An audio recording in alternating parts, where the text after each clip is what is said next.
Saudaraku, pagi ini saya mau berbicara dari Amsal pasal 28 ayat 4. Orang yang mengabaikan hukum memuji orang fasik, tetapi orang yang berpegang pada hukum menentangnya. Ada banyak orang yang sengaja tidak mau mengkritik.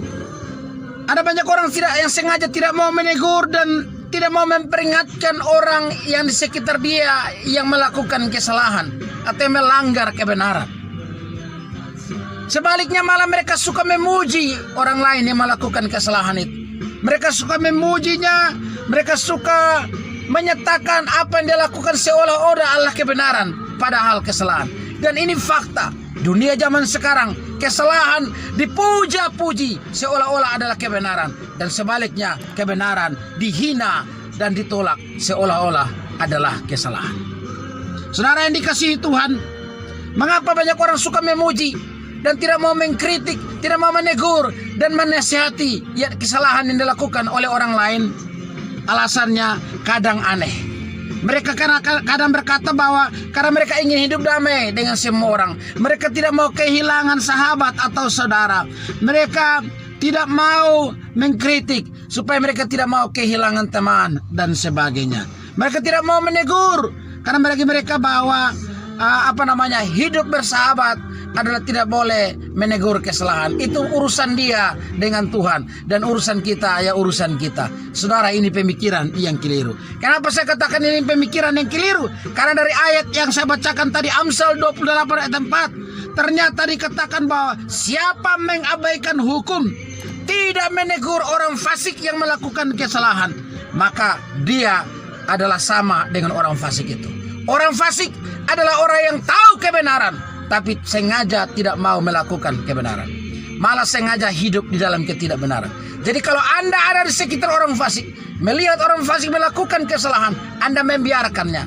Amsal 28 ayat 4 mengatakan Anda sama dengan orang fasik.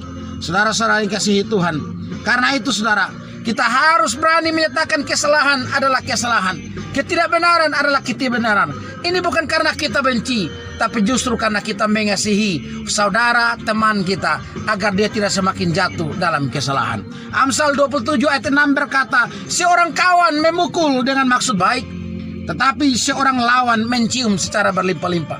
Seorang kawan yang betul-betul mengasihi temannya tentu tidak mau temannya jatuh. Sehingga ketika temannya jatuh, dia akan tegur, dia akan nasihati supaya teman itu tidak jatuh ke dalam lubang yang semakin dalam. Tapi kalau seorang lawan, dia akan memuji-muji supaya engkau semakin jatuh, dan jatuh. Hati-hati, tidak semua pujian adalah kebenaran. Kadang pujian adalah jeratan iblis untuk membuat Anda semakin jatuh ke dalam lubang. Karena itu saudara, mari kita terima setiap masukan, kritikan, nasihat. Mengapa? Karena Amsal 27 ayat 17 juga berkata, besi menajamkan besi, orang menajamkan sesamanya. Mari kita saling menajamkan satu dengan yang lain, saling menasihati, saling membangun. Inilah hidup dalam persaudaraan. Maka saya percaya persaudaraan ini akan bermanfaat, sehingga mengantar kita semakin hari semakin lebih baik. Sebab tidak ada orang yang sempurna. Saya tidak sempurna, saya bisa salah.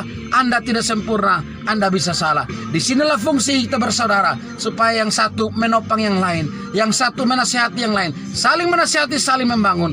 Maka kita akan bangkit dan maju bersama. Selamat beraktivitas. Kiranya firman Tuhan yang singkat ini menjadi berkat buat kita semua. Salam.